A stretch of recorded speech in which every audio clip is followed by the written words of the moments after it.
Hello and welcome to another video blog from home, and today on A Vogel Talks Menopause I'm going to be talking about relaxing tips that can help to ease your menopause symptoms.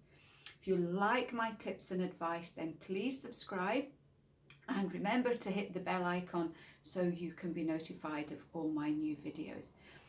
I often talk about relaxation and how important it is, and I thought today that I would go into different methods that you can try to help you to relax. Why is relaxation so important? Well, anxiety, from our experience, is number 2 on the top 10 list of menopause symptoms. It's in our daily lives. Most of us will feel anxiety at some point through the menopause, and we know that anxiety can compound other menopause symptoms such as flushes, sleep and weight. So learning to relax completely and properly can have a huge positive impact on our menopause symptoms, and it's also another way where we can feel that we're in control rather than the menopause controlling us. So here are my tips. Me time. Again, I talk about me time so often. When do you give yourself me time? The majority of women don't, and it really is so important. So this is about 30 minutes out of your day where you can step back from real life. Just take time to have a specific routine. You could maybe look at meditation, mindfulness. I love those guided meditations because they help to take you away to completely different places. You could also have a lovely relaxing bath if it's just before bedtime, or you could listen to really nice calming music. The only thing here is you need to give yourself the time, and you need to make sure that you're not going to be interrupted. So don't take your mobile phones with you, just leave those behind. Number 2 is deep breathing. I find this one so helpful for so many different situations. It's about learning to do slow, deep breathing whenever you feel that you need some kind of relaxation. And we do know that doing deep, slow breathing can help to stop things like hot flushes. It can help to stop panic or anxiety attacks. It can help you to sleep at night, and it can also help to ease palpitations. So this is a really handy one to learn. So it's just about practicing maybe 3 or 4 times a day until it becomes automatic. So if you're in any situation where you need some quick relaxation, you can just very easily get into your deep breathing. The one that I prefer is the 4x4, but you can find one that suits yourself. There's loads of videos on YouTube on how to do different forms of breathing. So, take a little bit of time to find one that you're comfortable with. Number 3 is having a walk outside. The Japanese have something called forest bathing, and they've realized for many years how good getting out into nature is for our health, both physically, emotionally and mentally. So I know it's not easy for everybody, especially if you're living in the middle of a big city that's always very busy. But if you can, try and get out on a regular basis. Again, it can take you away from the daily stresses, and you can just focus on breathing, walking, appreciating nature if you can.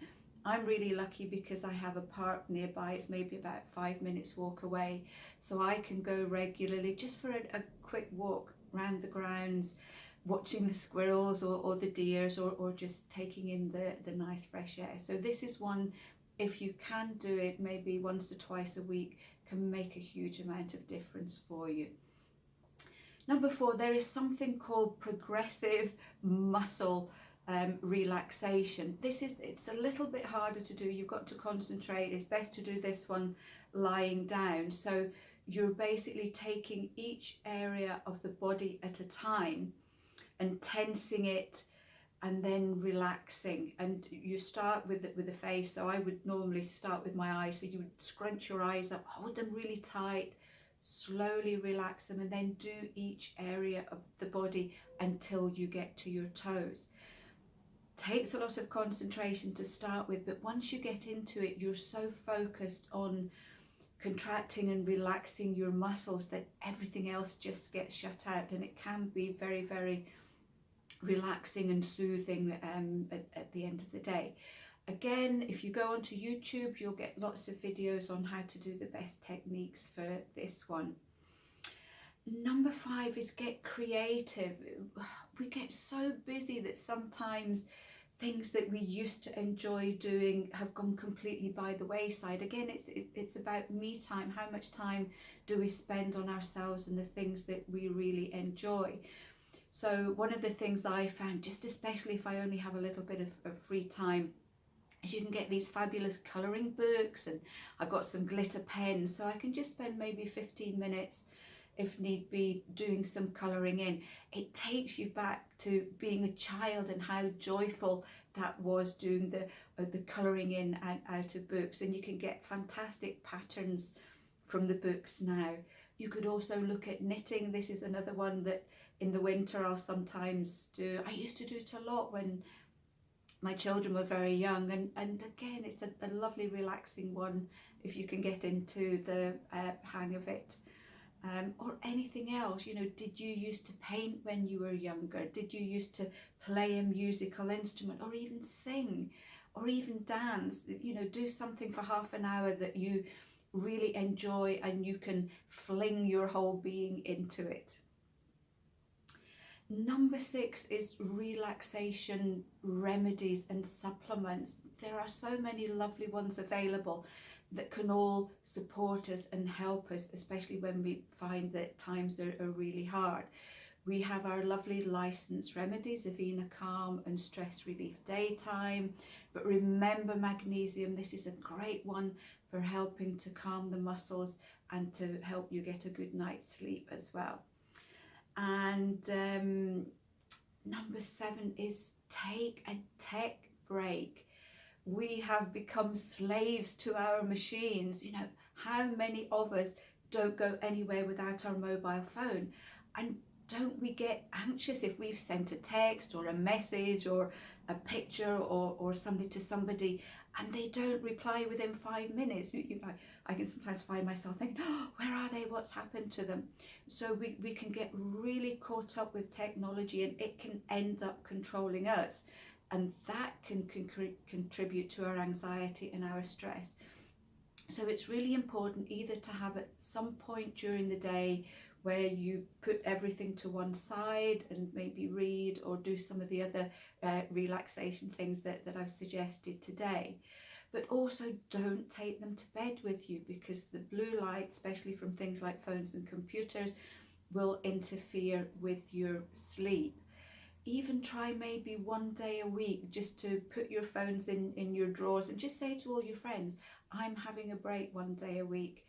If you can't do without them, then why not use them to the good? There are loads of fabulous apps that you can download to do with relaxation music, relaxation videos, guided meditation. So at least if you find that you can't let them go, then do some positive things with them rather than being tied to them with lots of anxiety. I hope you found this handy and helpful.